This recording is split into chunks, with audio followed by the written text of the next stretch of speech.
Morjens!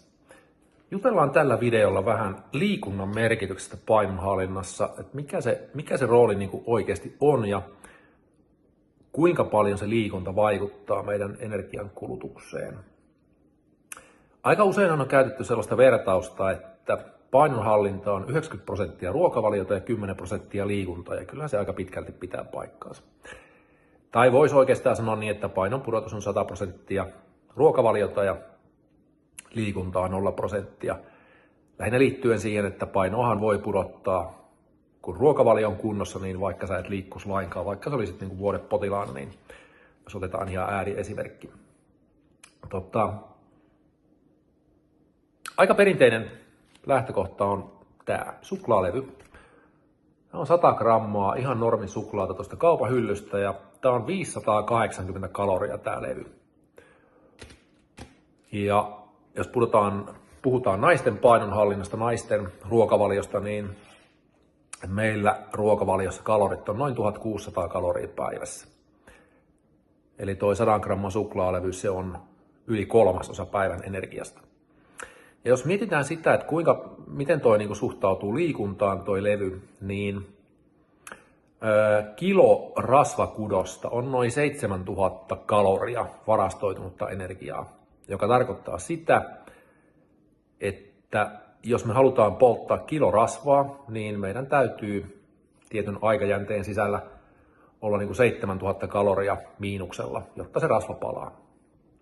Ja jos mennään siihen liikuntaan, kuinka paljon liikunta sitä energian kulutusta lisää, niin hyvin helppo laskukaava siihen on se, että ihminen polttaa kävellessä kaloreita kilometrillä sen oman painonsa verran. Eli karkeasti niin, että esimerkiksi 70-kiloinen nainen polttaa kilometrin kävelylenkillä noin 70 kaloria, joka tarkoittaa sitä, että jos kävellään tunti sellaista aika reipasta vauhtia 6 kilometriä tunnissa, niin se 70-kiloinen nainen polttaa siinä tunnin lenkin aikana noin 400 kaloria.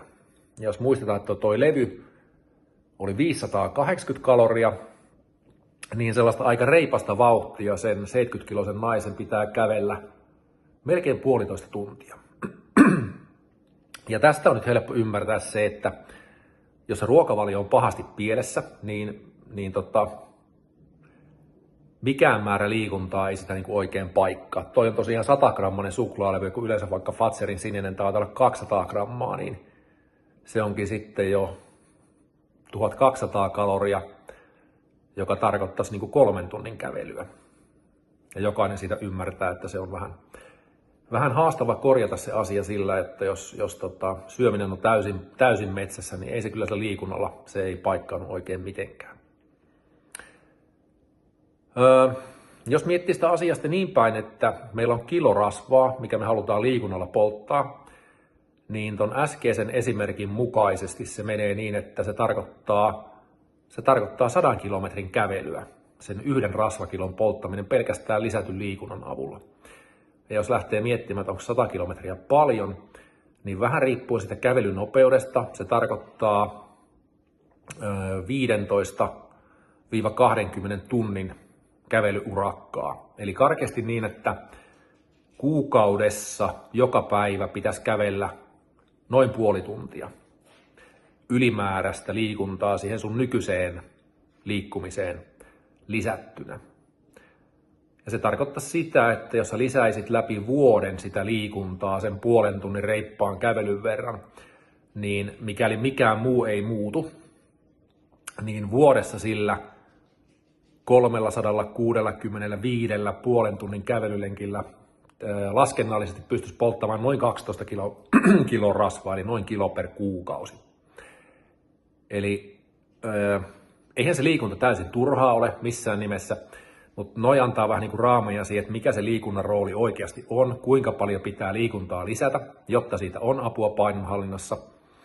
Ja toi kannattaa ajatella enemmänkin niin, että sillä ruokavaliolla tehdään se suurin muutos ja sitten sitä liikuntaa lisätään niiden muiden terveysvaikutusten takia. Ja onhan toi toki bonus siihen päälle. Ja se mikä siinä pitää myöskin muistaa on se, että se liikunta mahdollistaa sen, että voidaan pudottaa sitä painoa niin, että sitä ruokaa ei tarvitse ihan yhtä paljon vähentää, koska jos me vaikka se tunti tai puoli tuntia päivässä kävelyä lisätään sinne, niin totta kai se tarkoittaa sitä, että se energian kulutus, niin me voidaan joko pudottaa painoa tehokkaammin, tai sitten me voidaan syödä pikkasen enemmän. Koska jos se puolen tunnin kävely polttaa se reilu 200 kaloria, niin päästäkseen siihen samaan tulokseen täytyy syödä joko pikkasen vähemmän tai sitten lisätä pikkasen liikuntaa. Eli onhan sillä liikunnalla se hyöty, mutta yksin se liikunta ei sitä painonpudotusta ratkaise. Ja pelkästään liikuntaa lisäämällä on hyvin vaikea lähteä painoa pudottamaan, jos syö väärin tai syö liikaa. Mutta liikunnalla on paljon muita terveysvaikutuksia ja käydään niitä läpi sitten tuossa seuraavassa videossa. Morjes!